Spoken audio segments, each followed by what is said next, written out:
ఏం పేరే పెద్దాయన? నా పేరు చంద్రయ్య. చంద్రయ్య. ఎంత వస్తుంది పెన్షన్? 4000 వస్తుందా? 2000 వస్తాను సార్. 2000? 2000 ఎందుకు 4000 ఇస్తా అన్నాడు గారు? ఇస్తలేడు.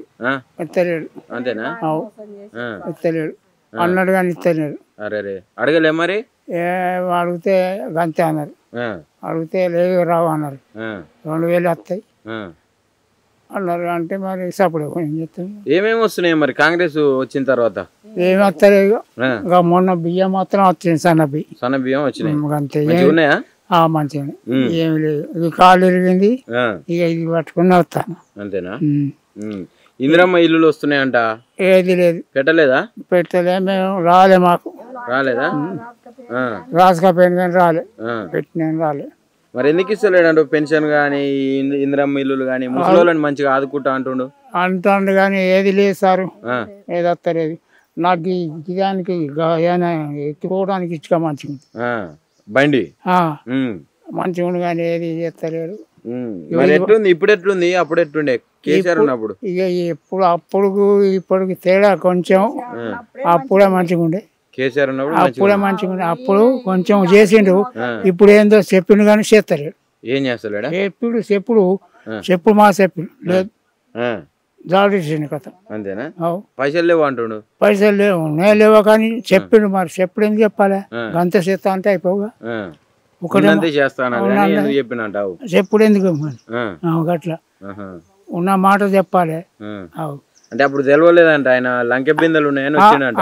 అదే ఏమి లేదు. అప్పుడు 4000 ఇస్తా నేను గెలుపుతాను. 2000 ఇస్తాను. మళ్ళా కాలు ఇరిపోయిన వాళ్ళు గెలిపోయిన 2-3 అందరికి ఇస్తాను. లేదు అంతే వస్తాను. ఎట్లా మరి అడగవా రేవంత్ రెడ్డి? ఏం అడగాలి నాకు అంతే వస్తానే. 2000 వస్తానే సారు. కాలు ఇరిగిపోయింది నాకు. 4-5 నెలలు అవుతుంది. గంతే వస్తానే. ఎట్టుందమ్మా అప్పుడు బీఆర్ఎస్ ఉన్నప్పుడు ఎట్లా ఉండే? అంటే కేసీఆర్ పరిపాలించినప్పుడు ఎట్టుంది? ఇప్పుడు కాంగ్రెస్ వచ్చింది. అదే మంచిగా చేసిండు. అంతేనా? ఎందుకని అట్లా? ఎందుకు ఏం చేస్తలేడా? ఏం చేస్తాడు? ఏం చేస్తలేడు. ఒక్కటి కూడా చేయలేదా? వచ్చి 2500 ఆడోళ్ళకి ఇస్తా అన్నాడు ముసలోళ్ళకు. అవును లేదు. అది అన్ని మోసమే చేసిండు. కోడళ్ళకి ఇస్తా అన్నాడు, అత్తలకి ఇస్తా అన్నాడు. కోడానికి అట్ట చేసుకొని బతుకుతారు కావచ్చు. ముసలోళ్ళు ఎట్టా బతుకు చెప్పిండు కదా. కోడళ్ళకి ఇస్తా అన్నాడు, అత్తలకి. మాకు ఇల్లే లేక మా మనవాళ్ళు ఇంత రేకుల కింద రూమ్ తిరగాడితే అన్న ఉంటాను. అరే ఎందుకు ఇప్పుడు ఇందిరమ్మ ఇల్లు వస్తున్నాయంట మంచిగా బ్రహ్మాండంగా? మరేం చేయాలి నేను? కాదు ఇప్పుడు ఇందిరమ్మ ఇళ్ళకు పేరు రాయలేదా? దరఖాస్తులు పెట్టి ఊర్లో గ్రామ సభలు అని పెట్టిర్రు. ఎవరో వచ్చి రాజక పేరు నియాసుంటోళ్ళు. మరి ఇయ్యలేదా? ఇయ్యలే. ఏమంటారు? ఎవరన్నా కలిసినవా? నేను ఎవరిని కలాలి ముసల్దాన్ని. లీడర్ వస్తలేరా మీ కాడికి? ఎవరు వస్తలేరు. మరి పెన్షన్ సంగతి? పింఛన్ లేదు నాకు. ముసలాయకు ఒక్కరికే. అదే 2000ఏనా? లేదు 4000 ఇస్తా అన్నాడు మంచిగా. గెలిచేదాకా అన్నాడు. ఓటు గెలిచేదాకా అన్నాడు. కథ జాడిచ్చిండు. ఇప్పుడు మీ ముసలాయనకు ఒక్కరికే అంటున్నావు. ఇద్దరికి అప్పుడు ఇప్పుడు తీసుకుంటే ఒకరికి వస్తుంది, నేను గెలిచినాక ఇద్దరికి ఇస్తానేగా అన్నాడు. మరి ఇస్తాను రేపా ఇస్తానే లేడా? మంచిగా ఇప్పుడు రేవంత్ రెడ్డి వచ్చిన తర్వాతనే అందరికి మంచిగా చేస్తుండు. ఆడవాళ్ళకు 2500 బతుకమ్మ చీరలు ఆయన ఒకటి ఇస్తే నేను 2 ఇస్తా అని చెప్పిండు. పట్టు చీరలు ఇస్తా అన్నాడు. ఏమి ఇస్తలేడా? 2 ఇయ్యలే అదే ఒకటే. ఎట్టా మరి ఏం చెప్తావు? అప్పుడు ఎట్లుంది ఇప్పుడు ఎట్లుంది కథ? ఏం చెప్పాలి అంతే. అడగవా రేవంత్ రెడ్డిని? ఈయనేం పోయి ఏం అడగాలి? మళ్ళా సార్ అంటే వేస్తారా ఓట్లు? మళ్ళీసారి రేవంత్ రెడ్డి కోట్లు వేస్తారా? ఇప్పుడు ఇస్తా అని ఇయ్యలేదు అంటున్నావు కదా, మళ్ళీసారి వచ్చేటప్పుడు వేస్తారా? ఇస్తారో మేము గట్టి సాడిస్తాం. ఓట్లు వేయరా? ఏం మాట అంటే మాటేనా? మాటే. మరి రైతు బంధు మొత్తం పడ్డది అని చెప్పి, అంటే రైతు భరోసా చేసారు కాంగ్రెస్ వాళ్ళు. రైతు భరోసా మొత్తం పడ్డది అని చెప్తా ఉన్నారు. నిజంగానే మొత్తం వచ్చిందా? అంటే కౌలు రైతులతో సహా అందరికి వేసినాం అని చెప్పి చెప్తా ఉన్నారు. నాకు సొంతం 2 ఎకరాల ల్యాండ్ ఉంది. నేను ఒక 4-5 ఎకరాలు కౌలుకు తీసుకొని చేస్తా.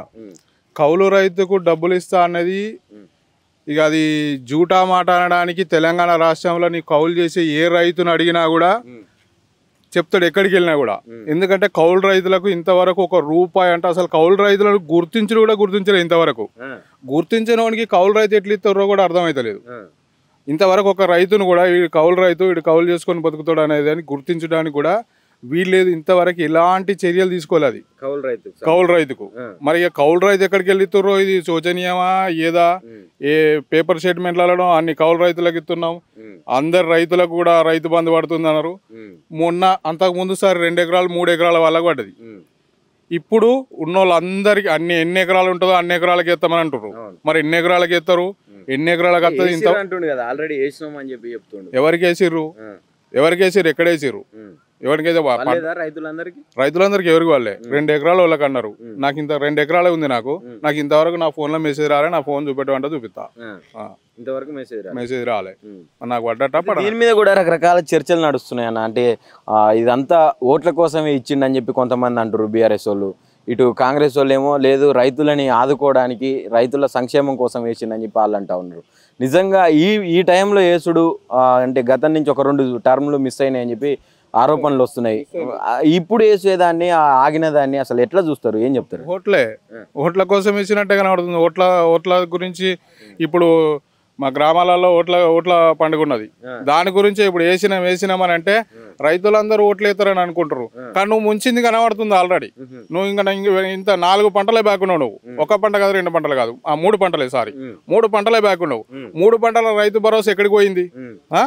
కౌలు రైతు అనేటువంటి కౌలు చేసుకున్నోనికి ఏ రైతుకు ఎక్కడ కౌలు చేసుకున్న రైతుకు కౌలు డబ్బులు ఇచ్చిండో ఎక్కడికంటే చర్చకు మీరు రైతులు రాడి. నేను 4 ఎకరాలు కౌలుకు తీసుకొని చెప్తున్నా. ఆ ఏడా కౌలు రైతుకు ఎక్కడిచ్చిండో దానికి కూడా సిద్ధంగా చర్చకు పెట్టడానికి సిద్ధం. గతంలో బీఆర్ఎస్ ఉన్నప్పుడు ఈ ఎరువుల కోసం రైతులు ఇబ్బందులు పడేది. ఇప్పుడు కాంగ్రెస్ వచ్చిన తర్వాత అలాంటి ఇబ్బందులే లేవు అని చెప్పి చెప్తున్నారు. ఇప్పుడు మా పెద్దపల్లిలో ఒక పుకారు నడుస్తుంది. ఏమని యూరియా బస్తాలు దొరికాయని పుకారు నడుస్తుంది. 4 రోజులు అయితే యూరియా బస్తాలు దొరకదో కూడా తెలియదు. గతంలో కేసీఆర్ ఉన్నప్పుడు ఏ రైతు కూడా టైంకు వీడికి పెద్దపల్లి నుంచి యూరియా బస్తాలు తీసుకుపోయి శనకాడ చల్లుకున్నాడు. ఇది ఏ రైతులు నువ్వు ఎక్కడ అడిగినా కూడా ఎవరైనా కూడా ఇది చెప్తారు. అంతకు మించి ఏ రైతుకు కూడా అప్పుడు ఇబ్బంది జరగలే. ఇప్పుడు అంటే మొన్న జరగలేదు. ఇప్పుడు అదే టాక్ నడుస్తుంది. పెద్దపల్లి యూరియా బస్తాలు దొరకాయని టాక్ నడుస్తుంది. ఇది వాస్తవం. ఎవరినన్నా అడగండి, ఇది నడుస్తుంది. ఇప్పుడు కరెంటు విషయం గురించి ఏం చెప్తారు? కరెంటుకు సంబంధించి అంటే రైతులు ఇంతకు ముందు బీఆర్ఎస్ లో ఉన్నప్పుడు కరెంటు ఎట్లా ఉంటుండే, ఇప్పుడు ఎట్లా ఉంది? ఇప్పుడు బీఆర్ఎస్లా మన తెలంగాణ వచ్చినాక కేసీఆర్ వచ్చినాక ఫస్ట్ ఆఫ్ ఆల్ చేసిందే కరెంటు గురించి. రైతులు అప్పుడు మేము చేనులకు రాత్రి పోయి నీళ్లు కట్టేటోళ్ళం. పత్తి చేనులు ఉండే, పత్తి చేనుల రాత్రి వెళ్ళి నీళ్లు కట్టేటోళ్ళం. ఇప్పుడు ఏ రైతు కానీ 9 దాటిందంటే చేను కాడిపోతలేడు. అంటే కేసీఆర్ గారు హయాంలో అది చేసిన ఘనత ఎవరిది అనేది కూడా ఎవరిని అడిగి చెప్తారు. ముసలోళ్ళ కాడికి వెళ్ళి చిన్న పిల్లోళ్ళు ఇంట్లో వ్యవసాయం చేసే ఇంట్లో చిన్న పిల్లలను కూడా మీ నాన్న ఎప్పటి నుంచి బయటకు వెళ్తలేరా అంటే కేసీఆర్ గారు వచ్చినప్పటి నుంచే బయటకు వెళ్తలేడు, మోటార్ కాడికి వెళ్తలేడు అని చెప్తారు. లేకపోతే అంతకుముందు మోటార్ల కాళ్ళకి వెళ్ళేది, నైట్లా విద్యుత్ శాఖ తగిలి చనిపోయేది ఉండే. ఇప్పుడు కొనసాగుతలేదా అదే ప్రక్రియ? అంతగానం వస్తలేదు. నైట్లా 1:30 వస్తుంది నైట్లా.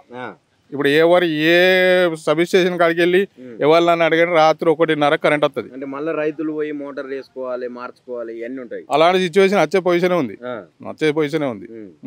ఇప్పుడు స్థానిక సంస్థల ఎలక్షన్లు వస్తున్నాయని చెప్తున్నా. అంటే ప్రధానంగా వినిపిస్తూ ఉన్నది. ఇప్పుడు మీరు చెప్పినట్టుగా ఈ రైతు భరోసా దానికోసం వేసారని చెప్పి మీరు కూడా అంటా ఉన్నారు. ఎట్లా ఉండబోతుంది అంటే ఆ రైతులు కావచ్చు, ఇట అంటే గ్రామస్తులు ఏమనుకుంటా ఉన్నారు, ఎటువైపు మొగ్గు చూపుతా ఉన్నారు? ఆ 18 నెలల పాలనకే ఎందుకు ఇంత వ్యతిరేకత వచ్చింది కాంగ్రెస్ మీద? ఈ కాంగ్రెస్ అంటేనే అబద్ధాలు మాట్లాడే పార్టీ ఏదన్నా ఉందంటే అది కాంగ్రెస్ తప్ప ఏది మాట్లాడదు. అది జగమెరిగిన సత్యం. ఎన్ని అబద్ధాలు ఆడి ఇప్పుడు ఆడవాళ్ళకు 2500 వేస్తా అన్నాడు, ఎడబోయినాయి. రైతులకు కంప్లీట్ రుణమాఫీ చేస్తా అన్నాడు, ఎడబోయింది. రైతులకు మన కౌలు రైతులకు డబ్బులు ఇస్తా అన్నాడు, ఎడబోయింది.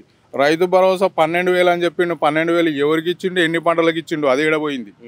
ఎవరికి కూడా ఒక్కరికి కూడా న్యాయం చేసింది అనేది 0.1% కూడా లేదు. 10% చేసి ఉండొచ్చు. మొత్తం అంటే 18 నెలలు ఖాళీగా అయితే ఉండరు కదా ఒక ముఖ్యమంత్రి. ఏం చేసినట్టు మరి? ఏం చేసిండో ముఖ్యమంత్రి గారికి తెలుసు. రైతులకైతే చేసింది అయితే శూన్యం.